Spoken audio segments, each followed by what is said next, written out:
You love barbecue. Love that barbecue. Barbecue, chicken, and beef, and pork ribs. What's the hardest part about barbecuing? Cleaning the grill. You get steel brush, you scrub and you scrub and you scrub, and it still never looks new again.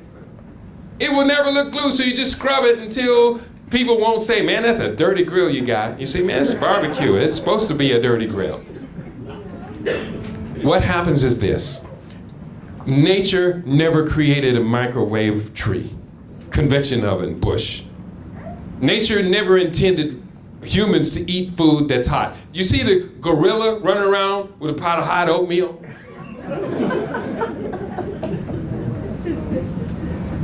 And we raise the temperature of the food. Every time it crosses a critical temperature, the structure of the food changes. Chemical bonds that never existed in nature are created. That's what scientists do in a laboratory. They use heat or other catalytic agents to do this.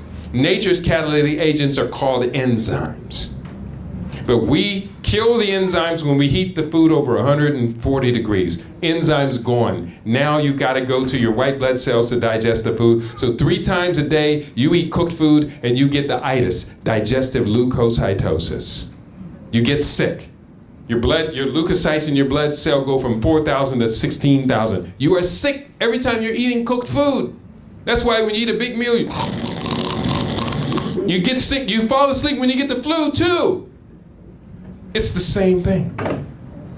Real quickly, the temperature's now heated up to 160 degrees, where they tell you you have to cook the meat to 160 degrees before you eat it, or else it can kill you. That kills the bacteria in the food. It also, bacteria is a necessary part of our gut. I have 50 trillion cells in my body, but in my gut, I have 100 trillion friendly bacteria cells. You know that, don't you, brother? That's true. And most of us, if we're at any stage of ill health, we have a disrupted gut flora. That's one of the first things I do when I'm dealing with clients.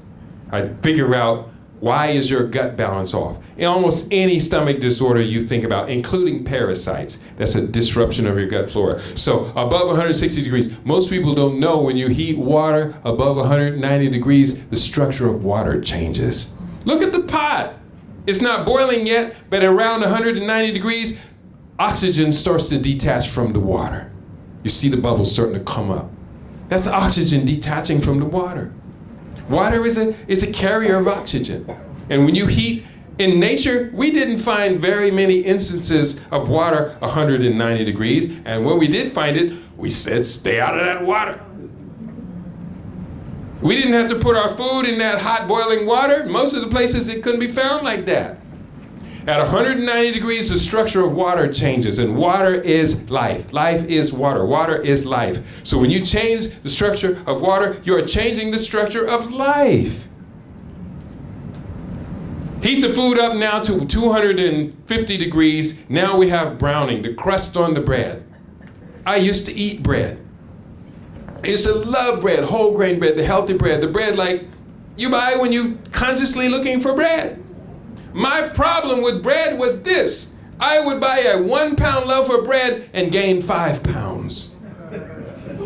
That doesn't equate. How can I eat not even the whole 1 pound loaf of bread and gain 5 pounds? What was the extra weight? Dr. Sebi said it. What was that extra weight? Mucus. Inflammation. Everyone's talking about gluten-free, gluten-free, gluten-free. Ain't nobody talking about gelatin.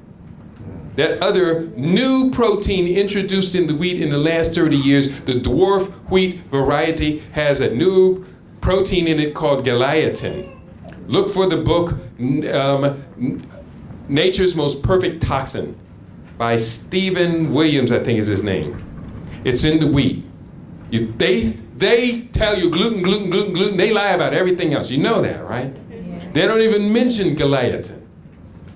It's newly introduced. Your body says, I don't know what this is, but it's whole grain. Did that come from the pig? That it what? Did it come from the pig? No, it came from bioengineering. Oh, okay. And they engineered in it because they found it increased the weight of the kernel of the wheat grain by significant increase of weight. And they wanted to just sell more weight. more money, more weight from the plants. Look it up. So now at 250, it creates a crust, and the crust is caramelization. It is carcinogenic. Every time you eat bread, when you eat the crust of the bread, it is cancer causing. You put toast in the toaster, it comes out burnt, looking dark brown and black. That is caramelization. That is, you've heated it up to a temperature, and it's a new molecular bond, and it is no longer, your body no longer recognizes toast as food. Does anybody believe what I'm saying? Yeah. Does anybody confirm what I'm saying? Brother, you're nodding your head over here. You must be in the business. And you must be a practitioner. I bet you are. Just may not know it yet. I see you, Sawabuna. I see you.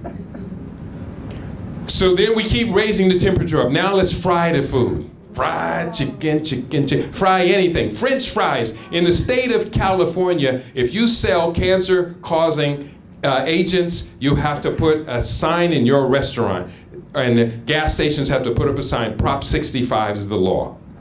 And if you go to a fast food restaurant in California, they will have displayed somewhere as discreetly as they can hide it, but it's still got to be visible, a sign that says, warning, our restaurant sells food known to cause cancer. The French fries, the potato chips, the deep fried foods, your pretzels, and all of these things that we think are just the most convenient snacks cause cancer. They're carcinogenic. They cause what is called acrylic amides.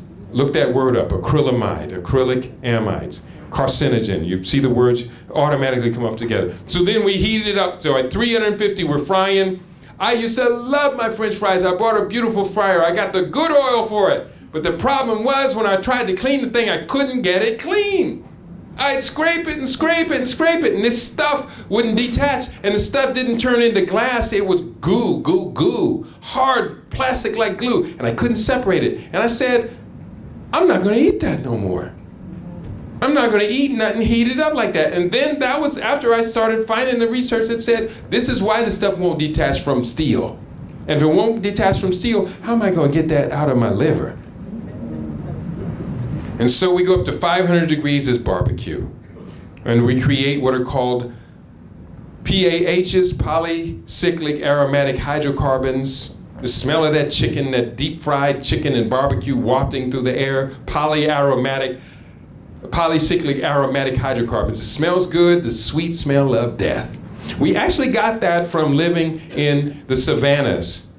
Because believe it or not, humans didn't eat meat until a savanna fire would come through, wipe away all of our fresh food sources, and leave dead, burnt animal carcasses behind. We could smell them, walk to them from a distance, and that was the first time we could ever eat meat and not die. We're the only animal that eats meat that has to cook the meat or else it will kill him.